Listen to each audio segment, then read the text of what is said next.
Hey, what's up, everybody? Of course, thank you very much, and welcome to another episode of the one and only Victorious Ones podcast. Of course, this is a place where gaming meets comics, meets sports, as well as movies, along with inspiration, as I say all the time. And you know, so of course, my name is King Von Jr. And of course, you can follow me on Twitter at 301 King Von Jr. You can follow me on Instagram at Mr. King Von Jr. And of course, that's what I was looking for right here. Yeah, so it's definitely, of course, victory 805, of course, victory 805, if you will. Of course, like I said, definitely, thank everybody who's going to be watching. And of course, those that are watching by way of YouTube, youtube.com/Jaguar West Virginia. And of course, like I said, thank you very much for watching and tuning in. And I definitely want to dive into this. And I know this is going to be like this. As a matter of fact, Survivor Series was epic. It was absolutely amazing. You know what I mean? It was absolutely remarkable. It was one of the best Survivor Series that we've seen. Last year's WarGames was great, but this one just took it to a whole nother level. And so, you know what I mean? And of course, like I said, this past weekend was a ride. I hope everyone enjoyed their Thanksgiving. And and of course, along with Thanksgiving is also, the Fall Classic known as WWE Survivor Series mixed with War Games. And so I am proud to say that I am 4 out of 5 in my Survivor Series predictions. And so, of course, first and foremost, I want to thank. I want to say that, but I want to give a shout out to those who made it to Survivor Series. Shout out to Sir Wilkins and Janelle from the Jobber Series podcast. Shout out to those wrestling girls. You know what I mean? So, of course, like I said, shout out to Stephanie Hardy of the Hardy Wrestling Podcast. And of course, speaking of those wrestling girls, like I said, of course, Queen PR and Krista B. Along with Brian H. Waters, as well as CM Punk's #1 fan, Ciendo. You know what I mean? And so, like I said, congratulations to each and every one of them. And it was absolutely a phenomenal event, an amazing event that I'm going to see, if possible. Of course, I want to give a happy birthday shout out to Wilkins himself. And so, see if he's able to possibly get online. But if not, I'll just keep it moving. But like I said, like the thing is with this War Games, this Survivor Series, it did not disappoint one bit at all. And so, as a matter of fact, it was just like last year's War Games, where with the women's and men's War Games matches were the bookends. The beginning, like War Games, at least Survivor Series, started off with a War Games match and it ended with a War Games match. So those were their bookends, with the singles matches being in between. So of course, I will say that I'll say that the women's War Games match raised the bar. You know what I mean? It set the standard, or rather, it's set the standard, set the tone for. It set the tone for the way that the rest of for the way that the rest of the PLE will go. And so trying to see if he's available. But yeah, like I said, as far as that, like I said, it was very important. It was necessary, for the women's match to be as great as it was. And like I said, in order to set the tone for the rest of the night, much like last year's, much like last year's women's War Games match, right? And so so of course, without further ado, I definitely want to go into this, and of course, I have a lot to say when it comes to when it comes to this night of returns, not night of surprises like never ever before. And so without further ado, the night starts off with the women's War Games match featuring featuring Team Bianca, of course, starring Bianca Belair, Charlotte Flair, Becky Lynch, who now gets BFFs again, or whatever, and Shotzi. taking on Damage Control, led by Bailey, featuring Asuka, Io, and Kairi Sane. And when I tell you that, like I said, that this match was absolutely mind-blowing, absolutely epic in so many different ways. There was never a dull moment. There was never a wasted moment. There's so many memorable moments in that match. We had a strong case for being a match of the year award winner, if not at least a nominee for it. So like I said, there's so much stuff to pick apart from that to remember. Whether it was Kairi Sane's back elbow with the trash can lid, looked like a Tekken elbow. You know what I mean? That as well, especially with Io doing that dive with the trash can open, while being covered with the trash can. Actually, doing a dive while being inside the trash can is absolutely insane. Like, so, right at the top of the cage. Bianca, 2 braids. How she used both braids as whips. Asuka spraying mist in Pinhead's face, aka Shotzi.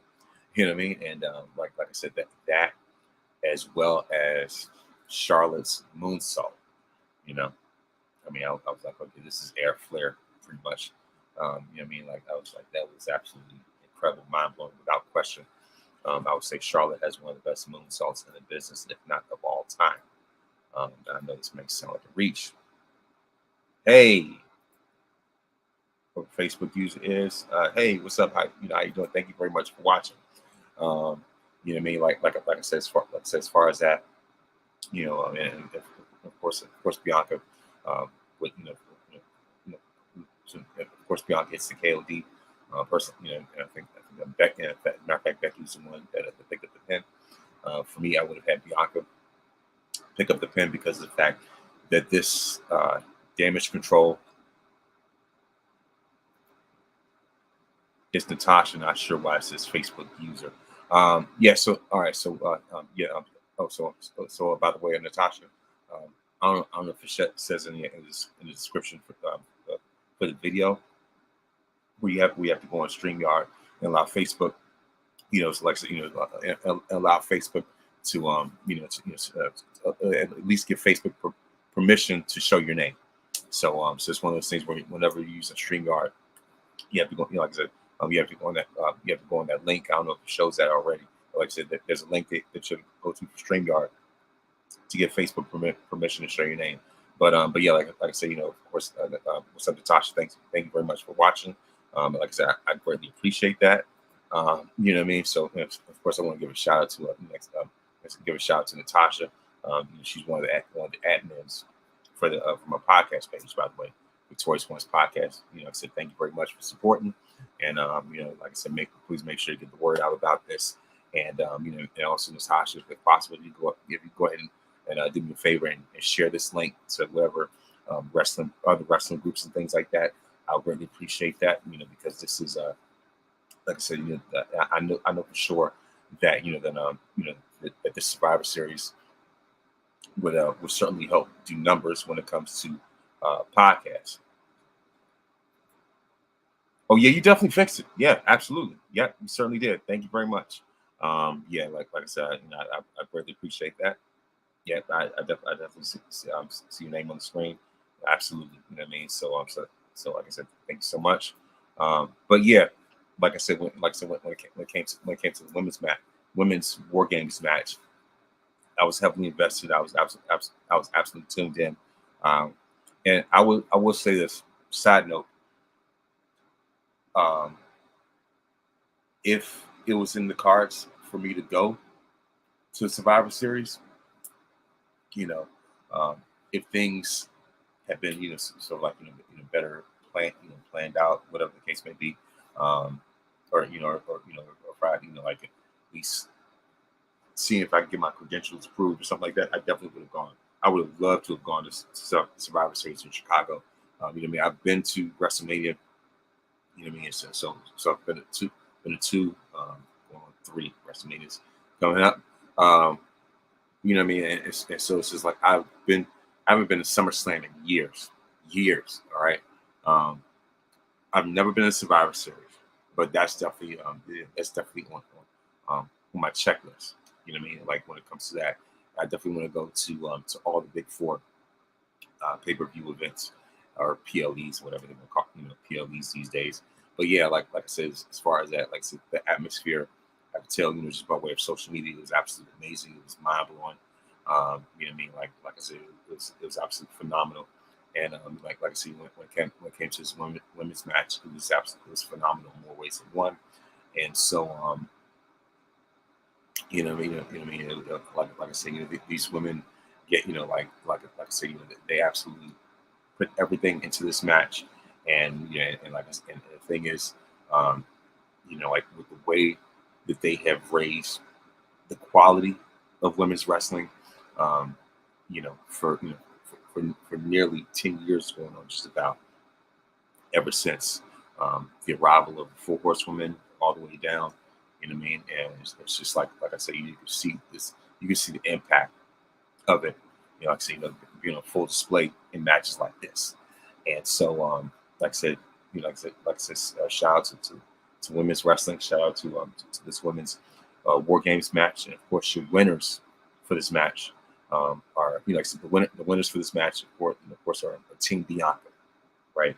And so of course, after that, I'm going to say it was the Santos versus Dragon Lee match. So originally it was going to be Santos Escobar versus Carlito, but at the last minute, Carlito got sidelined with an injury. So Dragon Lee would be, will end up being Carlito's replacement. And when I tell you that they did not miss a beat at all, Santos is not here to play games. From the time that he turned on Rey Mysterio, and as a matter of fact, I'll go even further.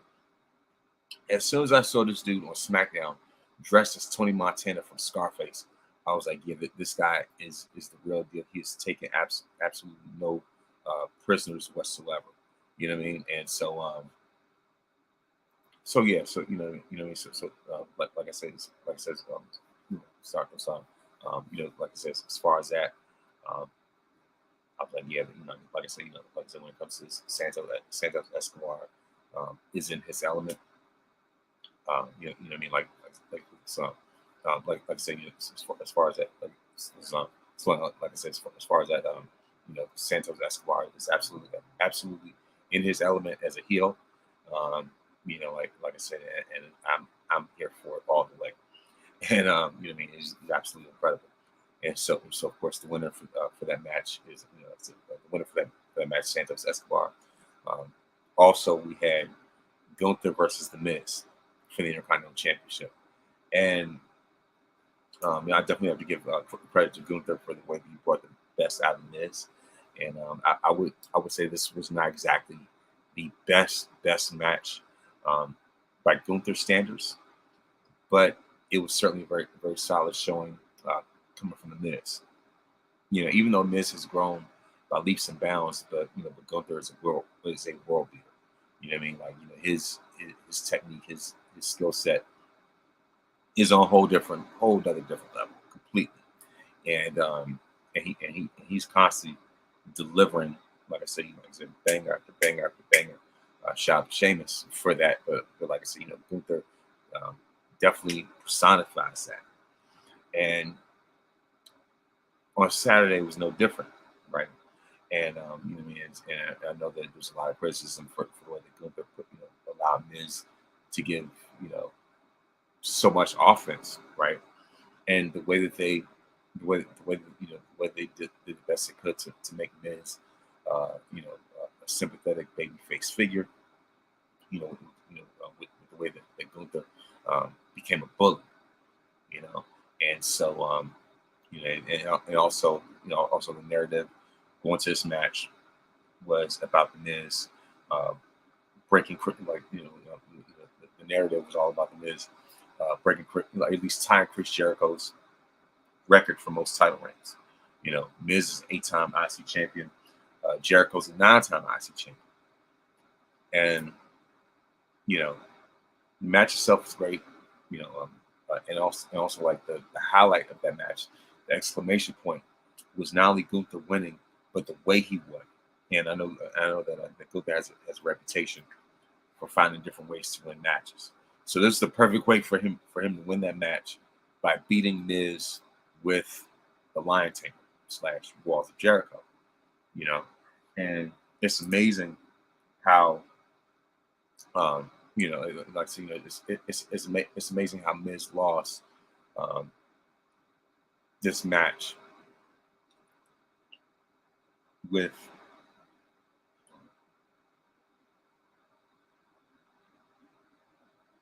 sorry about that.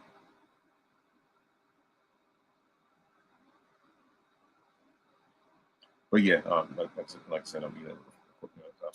sorry about that. I was receiving a call, but yeah, at least receiving a text.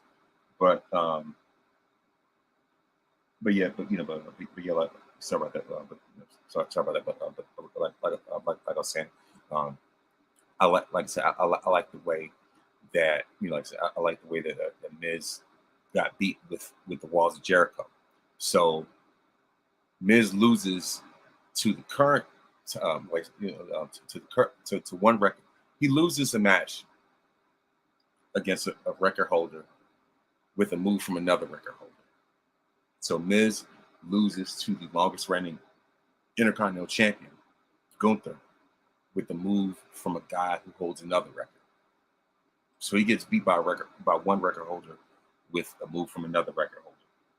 And so you know what I mean? So I felt as though it was what I mean, it was almost like sort of like poetic justice type of thing.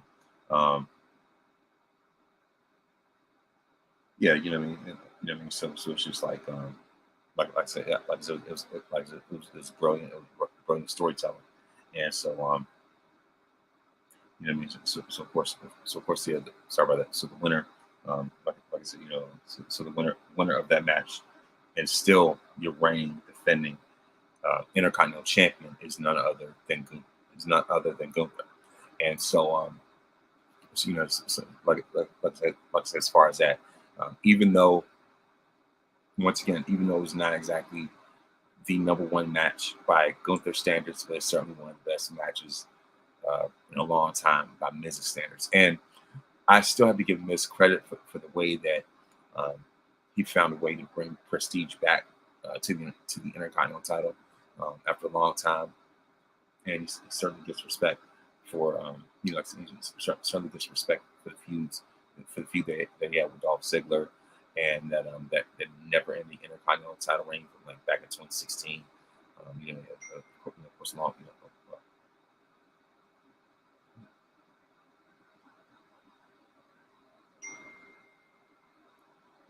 But anyway, yeah. So what I mean. So sorry about that. But yeah, you know what I mean. You know what I mean. So as far as that, of course, the winner is Gunther, and so he's got 500 plus days as champion and counting, and pretty soon I'm going. As a matter of fact, as I think about it, I'm actually in the process of working on my top 25 greatest Intercontinental Champions list.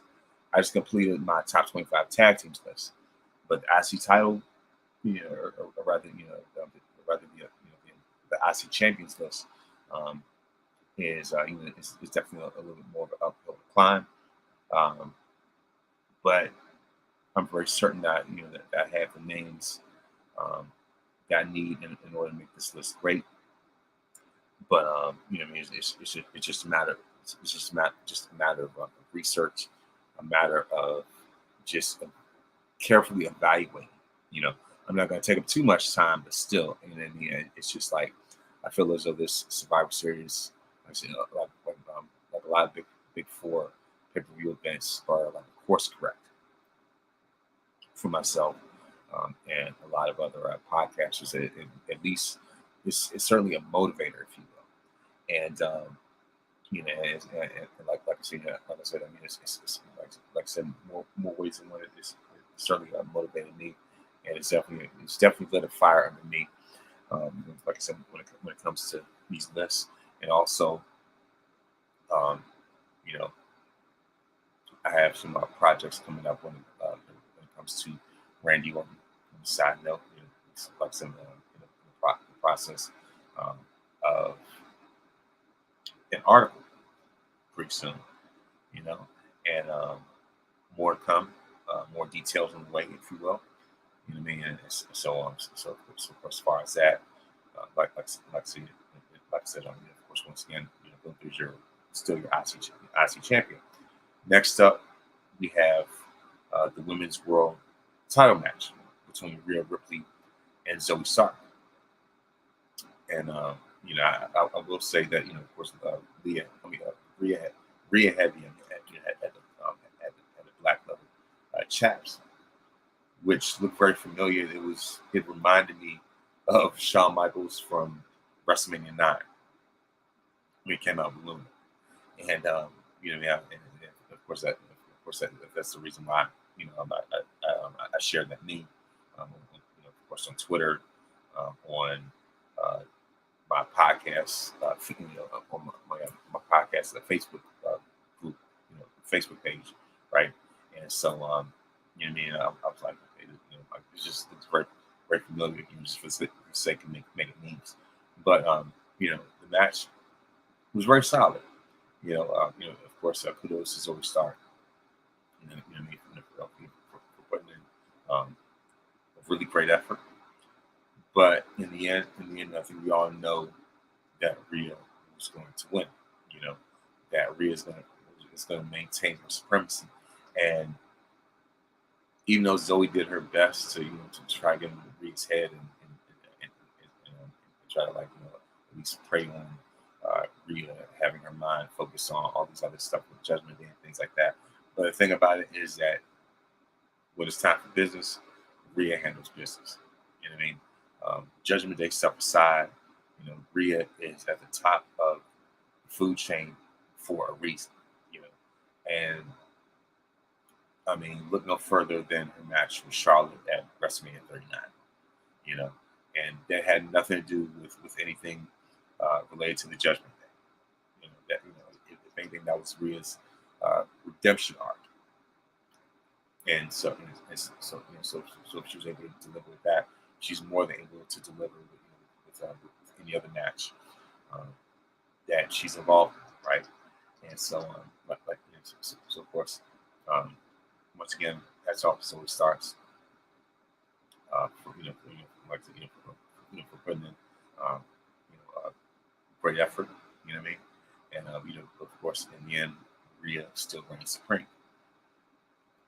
Now it's time to get to the finale, the men's WarGames match. We have Team Cody, led by Cody Rhodes, along with like I said, led by Cody Rhodes, along with former arch rival turned World Heavyweight Champion Seth freaking Rollins, visionary, the revolutionary Seth freaking Rollins. Of course, you have Sami Zayn and main event Jey Uso. Along with Cody's old friend, the guy that he's built a legacy with, the Viper, the man who went from legend killer to legend, Randall Keith Orton, also known as Randy Orton, the Viper. So that was Team Cody, or rather I would call it Team Viper, because anytime, because as long as you have Randy Orton, when that team loses the biggest marquee name, that becomes his team. So that's Team Viper. So Team Viper versus Team Judgment Day, consisting of Drew McIntyre, Finn Balor, Damian Priest, Dominic Mysterio, and JD McBobblehead. Because that dude's head looks like a bobblehead. It looks like a Funko. So the match was nice. I could tell that they definitely ripped the page out of the 2019 WarGames match, where Kevin Owens came in at the last minute. as the surprise uh, team member, right? So the thing is, they use the same approach when it came to Randy Orton. So initially, it was just 5 on 4, and so just as in fact, that Orton was not even in a cage at all. So they built up so much anticipation all throughout the night. Apparently, Orton wasn't answering the call or anything like that, or at least um, they hadn't even seen him in the building or anything, or, whatever, right? Um, and so at the midnight hour, basically, when the backs, like I said, when they had the backs against the wall, it's looking really bleak for them. Um, you know, uh, all of a sudden, first Rhea rushes to ringside with the briefcase, and so as Rhea's trying to get the cash in, and all of a sudden you hear, all of a sudden you hear the song Voices, and so the crowd just goes crazy, and so this is the confirmation that Randy Orton has arrived, and it's just like, Randy is absolutely super jacked. He just, just, just bulked up. What I mean? Like he was ripped, absolutely ripped, like the best shape I've ever seen him, or anybody's ever seen him. I've never seen Randy Orton, just that, like, filled with that much muscle mass. What I mean? And it's just like, oh man, he pretty much turned into Batista. You know what I mean? Um, so I was like, wow, this is like, he was just completely unrecognizable, but at the same time, incredibly, it's absolutely amazing. And so, so the thing is, so of course, as we all know, when it comes to war games, when the last participant um, enters the cage, that's when they say, let the war games begin. So, with Orton being Mr. Survivor Series, right? You know, you save the best for last. And so, as soon as he comes in, they say, let the war games begin. Like just like with the women's war games match. As soon as Oscar came in, they said, let the war games begin. So, like I said, as soon as the Viper comes in, war games are officially underway, and he did not miss a beat at all. He was playing greatest hits. Clothesline after clothesline, and I love how the whole team got together and did that middle rope DDT. Like Orton led a chorus of middle rope DDTs. And nobody does it better than him. And like I said, a guy like Orton is a tremendous athlete. He's absolutely smooth in the ring. What I mean? Like, he's certainly a great hand in the ring. And whenever he's in there, he's like, he just raises the level of quality when it comes to the matches. And when Orton was out, you could tell that that the product was suffering when it came to um, when it came to match quality, right? You know, nothing against Roman, nothing against Seth, but it's just something about Orton's presence in the ring um, that you just can never replace. You can never replicate. You can never duplicate it. You know what I mean? And so it's just like um, like I said, it's just like Orton was absolutely missed for him being out for a year and a half. 18 months. And it's just like it felt like the longest 18 months ever when it came to wrestling. You know, um, it's just so much of that time missed to the point where he missed this past WrestleMania. You know, and the funny thing is, this WrestleMania, like night one of WrestleMania, was his birthday.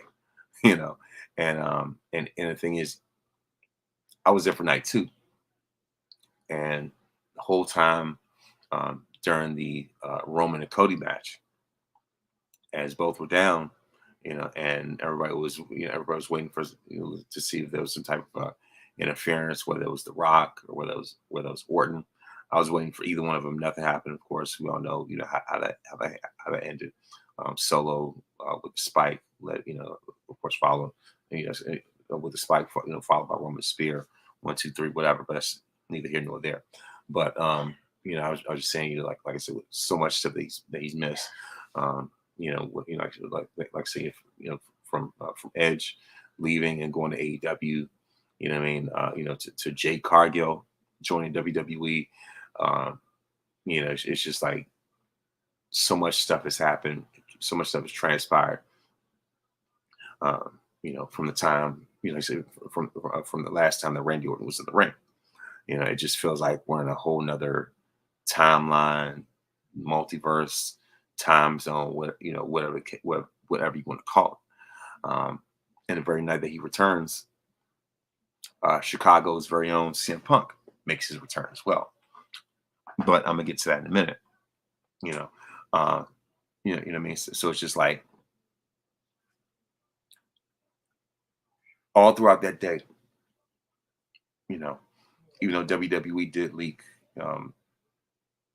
Randy Orton's return, or at least even though they posted, pictures of Randy Orton, videos of him and stuff like that. Even though they acknowledged him, to use the expression, on their feed. At the same time, so much was made of Punk's return, to the point where people were questioning Randy Orton's greatness. They were saying, what has Orton done that's been interesting, like, ever in his career? What's the big deal about Randy Orton? Yada, yada, yada. Mind you, Orton is a 14-time world champion. Mind you, he went from being the legend killer to the legend. Mind you, he has been a major part of one of the most influential staples of our generation, Evolution. Mind you, he's been in some incredible storylines and feuds. His feud with John Cena, his feud with The Undertaker, his feud with Triple H, storyline with the McMahons, the hardcore match with Cactus Jack. You name it, what I mean? And like I said, just him being the legend killer, just taking on all these different legends left and right, and it's just like, what else to say about Orton? Of course, the triple threat match at WrestleMania 30 with Batista and Daniel Bryan. You know what I mean? And it's just like, it's just like so much to think about when it comes to Randy Orton's greatness, and not only that, but especially when it comes to Survivor Series, he's Mr. Survivor Series. He had, as a matter of fact, I believe that the Orton has the most wins in Survivor Series history. He's the ultimate sole survivor, and this was monumental for him. It was definitely, like I said, it was a very overwhelming feeling for him, for him to come back when doctors were unsure if he would ever wrestle again. The doctors even advised him not to come back into the ring. We heard that from his dad, Cowboy Bob Orton, who was giving updates. And then later on, we also heard from Kurt Angle, her update from him saying, update from him, saying that Orton, was cleared to wrestle, and but yeah, what I mean. So as far as that, and not only that, but what really crystallized it, like I said, in this aspect, what ultimately crystallized that Orton was going to come back was that video on Twitter of him, I think, like, coming out of the Performance Center. And I was like, all right, so this guy is, like I said, with the fact that this guy is ready to go, and so it's only a matter of time for the big reveal to happen. And so, what better occasion, like I said, if anything, what better occasion for, for Randall to make his return than to the pay-per-view that he, that he is most synonymous with his entire throughout his career, Survivor Series. Like I said, he's the ultimate lone survivor or sole survivor. Like I said, it's just like Randy Orton. I'm gonna make sure that clip this. Uh, Randy Orton is to Survivor Series what you could say the Undertaker is to WrestleMania, or even what Shawn Michaels is to WrestleMania as well. Randy Orton is to Survivor Series what Bret Hart is to SummerSlam, in a sense that Orton is the most synonymous with that pay-per-view. Orton is the king of that pay-per-view.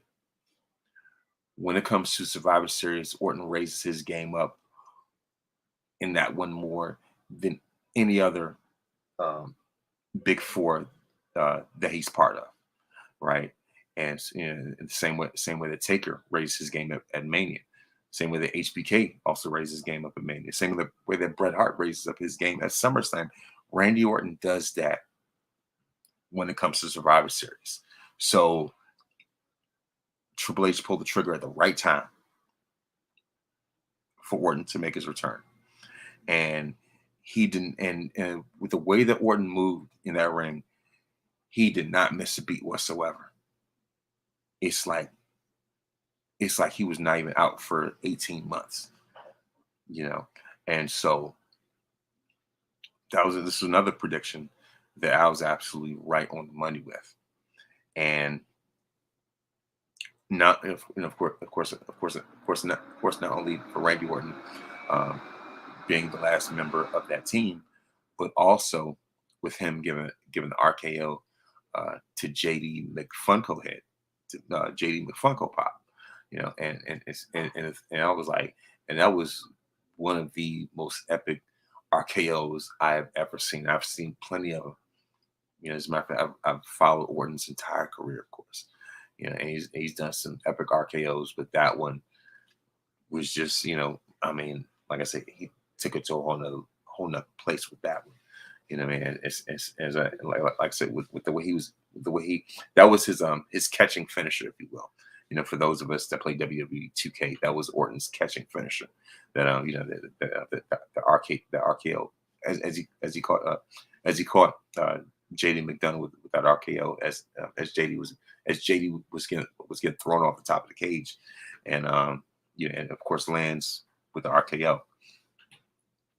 And so of course, of course, Cody ends up picking up the pin after Crossroads, and everybody got their offense in.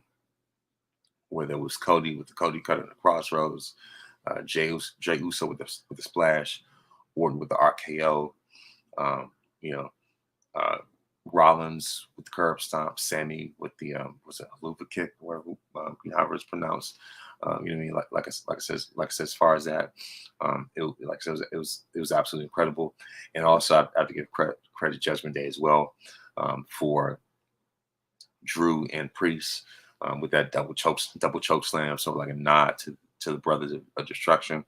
WWE did the best to really be like I said, to really sort of like put that parallel together, put that parallel out there, if you will. And also, I like how Orton teased the RKO to Jey Uso, but he was like, nah, I'm gonna pull back on this one. Don't worry about it. You on my team, you good. And so, that's kind of pretty much the body language that Orton gave. So of course, like I said, Randy Orton is absolutely spectacular. He's absolutely phenomenal. And one of the things I've always said is that when he's out, I learned to appreciate him even more.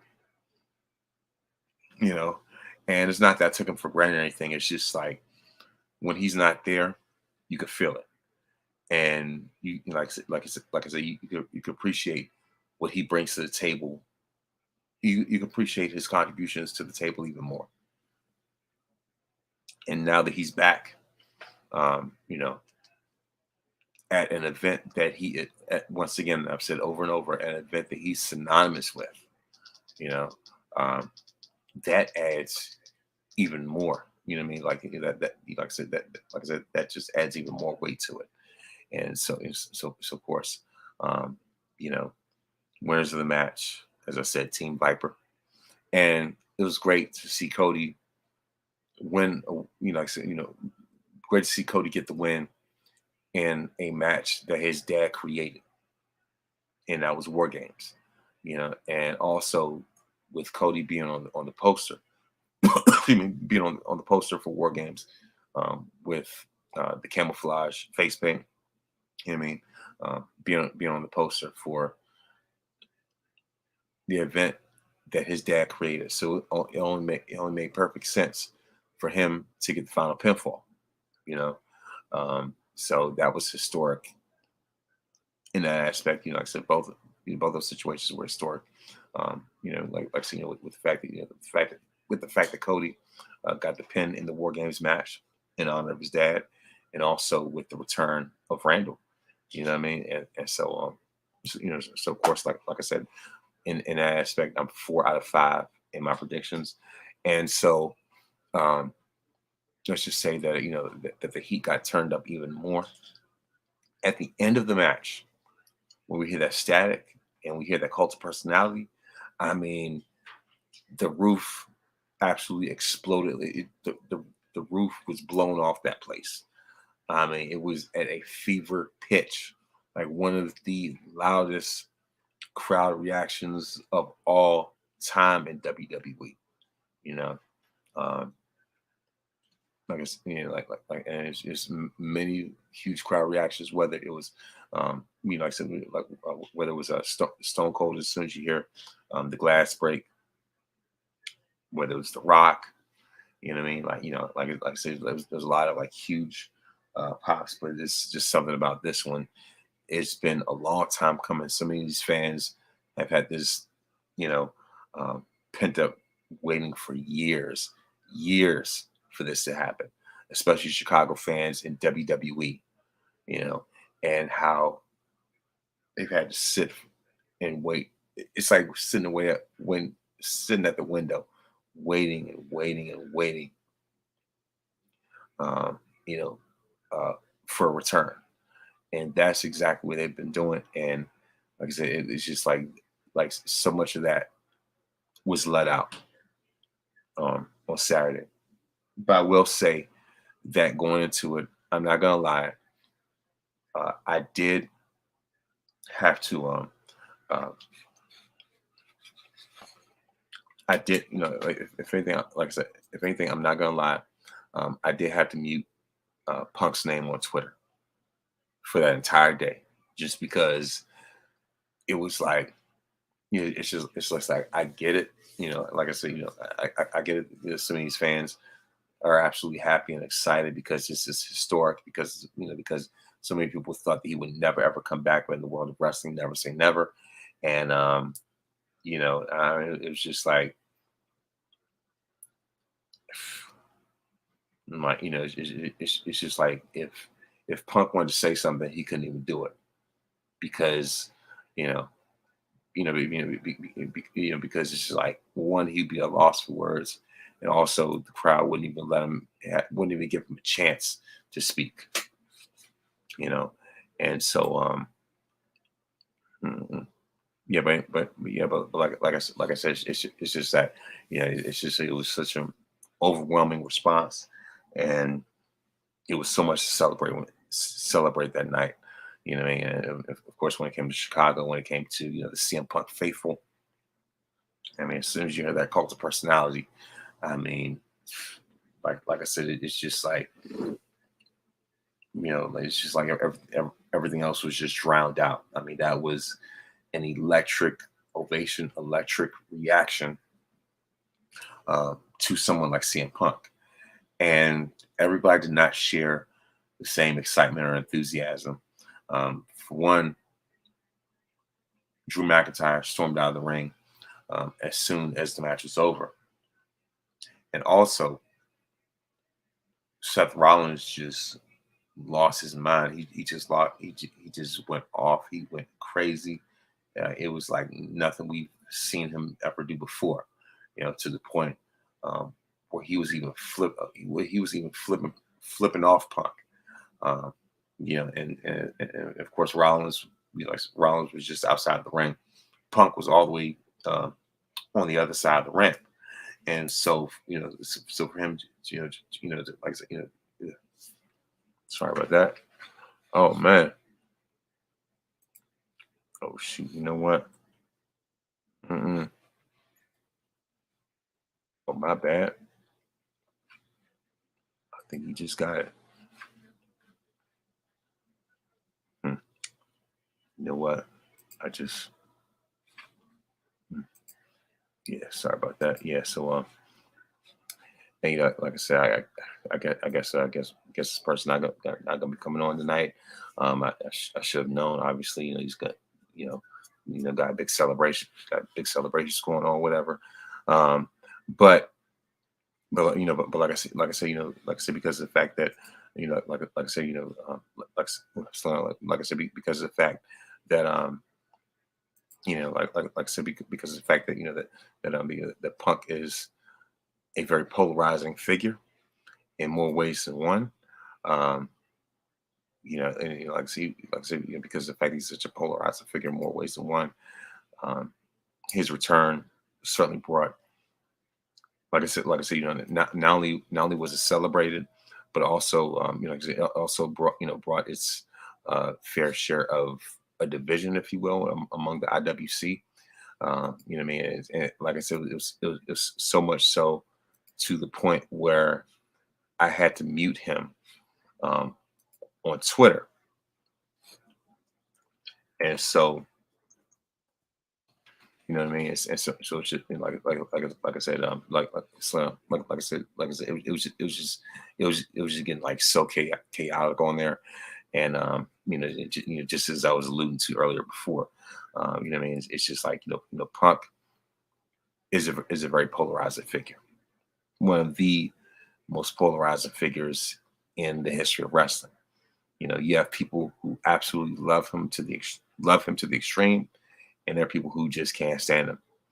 I'm not gonna say hate because that's a very powerful term.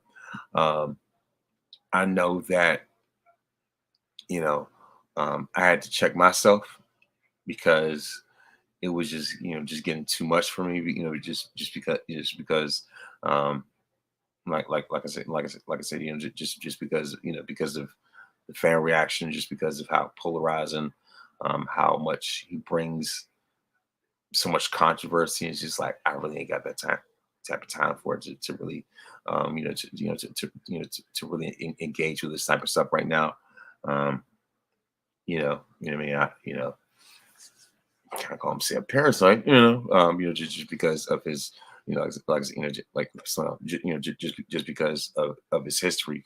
Um, like I said, just because of his track record when it came to the way he initially left WWE to the to the other problems he had at AEW. You know what I mean? To the way that he impeded on Roman's success with that Colt Cabana interview, where it made Roman's job even harder. Um, and it's just like so much uh, sort of excess baggage when it comes to Punk. It's hard to ignore, but Triple H is willing to be the bigger man. And he even said that he even said during the press conference that people change, even though he didn't directly say that Punk has changed, but he was saying that people change. I guess he's more so talking about himself. And what I mean, it was very fascinating, very interesting, considering how considering that Seth apparently has beef with Punk. You know, um, whether that is used as a work or whether that's a shoot. I mean, sometimes kind of hard to tell, but I know for sure that Punk has heat with the tribal chief himself, Roman Reigns. You know, as a matter of fact, Roman's been on an interview before saying that Punk made his job harder, and so I mean, for those that are huge fans of Punk, whatever, Y'all can have it. But for me, there's that sort of concern, um, you know, that he may pop off and, you know, try to be disruptive and problematic again, even though this regime is certainly not going to go for it. You know what I mean? And so it almost feels like Punk's got to be supervised at this point, probably. But yeah, you know, but if anything, I would say that my biggest concern out of this, I guess I guess for me, I may be looking too far ahead of it. I think that's the reason why I kind of felt the way I felt on Saturday. And shout out to the fam from Black Wrestling, you know, for letting me know, like, hey, Vaughn, you too nice. Don't let wrestling get you angry, upset, whatever. So I definitely had to check myself after that. And I had to think about it for a moment. I'm like, yeah, you know what?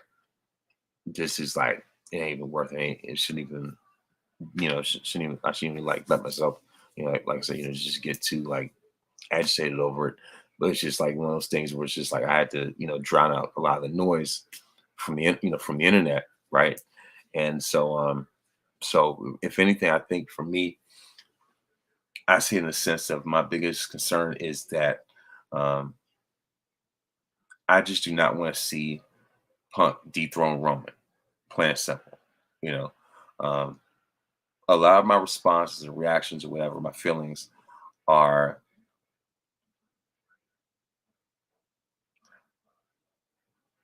a lot of my, like I said, a lot of my reactions. I speak out of, you know, just concern and just nervous that Punk is going, you know, is going to throw another temper tantrum, or you know what I mean, or you know, like I said, or try to do something to embarrass Rollins, to embarrass Roman, and stuff like that. And so I do not want to see a situation. Excuse me, I do not want to see a situation where they use Paul Heyman to turn on Roman for CM Punk, especially on Monday when Punk mentioned a wise man. What other wise man can you think of than Paul Heyman, a guy that's managed both of them, right? So I do not want it to be a situation where, you know, what I mean, like I said, you know, sorry about that. Like I said, I do not want it to be a situation um, where they built so much, invested so much in Roman, for, you know, for these past 3+ years, over 1,000+ days as champion, historical, right? To invest so much in him, only to lose and be dethroned by a guy that impeded his success, that made things tougher for him, a guy that has, um, you know, that poured the gasoline on a flame that eventually became an inferno. And of course, I'm referring to the IWC's hatred for Roman. You know, Punk didn't necessarily like the match, but he certainly poured some gasoline on there. You know, like he certainly poured the gasoline um, on a firestorm against Roman, and that firestorm eventually became an inferno. You know, so Punk's sentiments were like an echo chamber for a lot of people that felt the way they felt about Roman. Not only that, but Punk also said that he wanted to have Chris Hero in the Shield instead of Roman. So I've even said before, long before Punk came back, was that the only time I want to see CM Punk come to WWE is if he becomes another notch on Roman's belt. You know, you know what I mean. So it's just like I know the Punk's got a target on his back because the guy that he tried to humiliate is now truly the head of the table, not just in WWE, but just the wrestling landscape right now, aka Roman Reigns. Put up once, and now it's the bloodline. You know, funny how Roman has been in like 7 WrestleMania main events, I believe, and Punk has never been in one. You know, and Roman has eclipsed CM Roman's title reign has eclipsed CM Punk. Roman's legacy of it has eclipsed CM Punk from the time that he moved past. You know, I mean, I mean, even way back in like late 2021, early 2022, when Roman went past the 434-day mark, and just even more and more, he just continues to just fly past CM Punk on an all time uh, level, you know.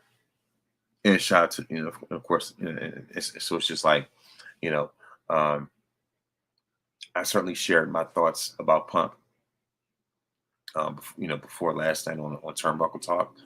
But you know what I mean, it's just, you know what I mean, in the sense of, at least shout out to Sandal, but but at least now, because of her, I'm able to at least have a sort of a better sense of understanding. But at the same time, you know, um, I know that wasn't all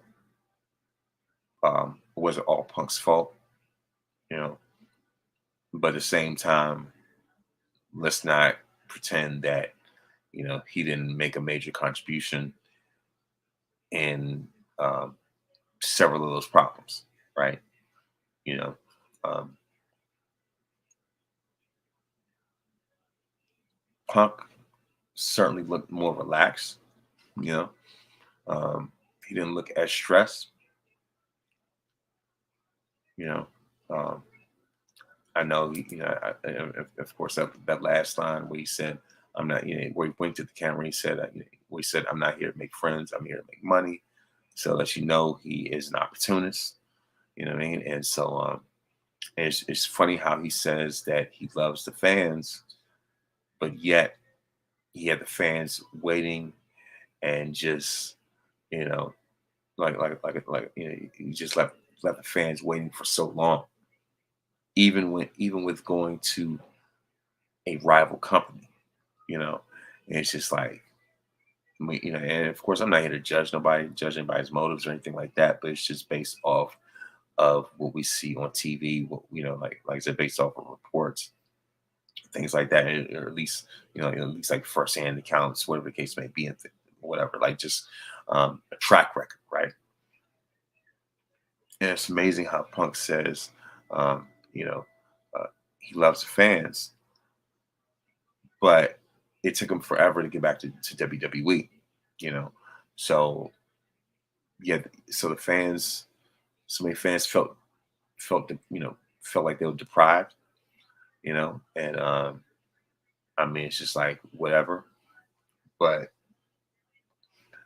all I have to say is, I don't want to sound like a broken record, but it's just like one of those things where I'm looking to see how this plays out.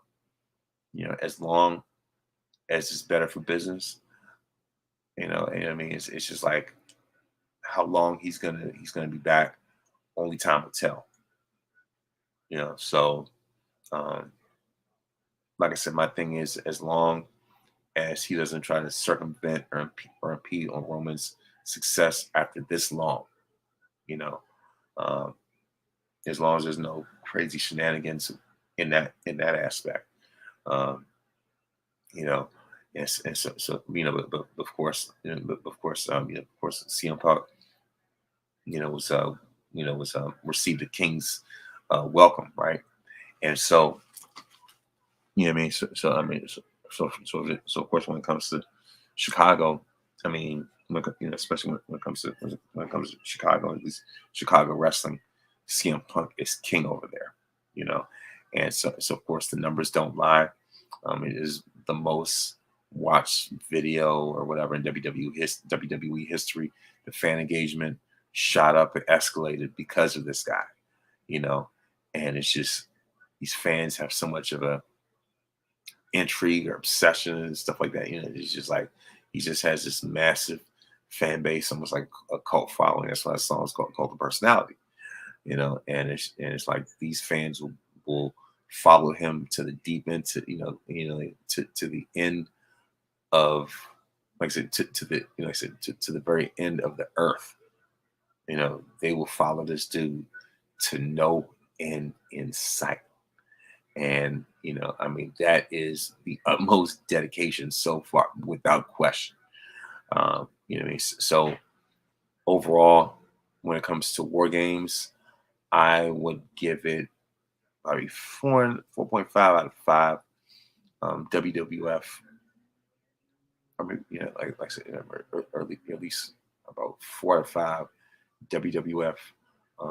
Wing, about 4.5 out of 5 WWF Wing Eagle Championships. So that's my belt grade. So now so of course, one of the things I've been meaning to do, and of course, before I go any further, congratulations once again, to those that were part of the Survivor Series, part of the War Games press conference after it was over, and of course, I was glad to see, I said glad to see Queen PR and Chris to be asked those questions, and especially Sir Wilkins. He was the MVP of the night. With the question they asked Charlotte and Becky. You know what I mean? And like I said, with the way that he recovered that fumble, and and it took it all the way for the touchdown, and how they made him feel comfortable. You know what I mean? I was like, all right, that was awesome, and you know what I mean? Like I said, that was great to see him redeem himself with that, and just take it like a champion. So um, that was very much Wilkins' fashion. You know what I mean? Like, if you will, when it came to his delivery, when it came to his approach, right? And at least when it came to with the way that he asked that question, and like I said, just his delivery overall in general, and so what I mean. So as far as that, like I said, um, Survivor Series was a smash hit. Um, the press conference was another huge hit. And if anything, that motivated me, inspired me, to want to be credentialed, and to do my own, like at least to be in that the press room myself, to be able to ask questions. So that's one thing I would love to do. You know what I mean? Absolutely, that's something that's a goal of mine to be able to do.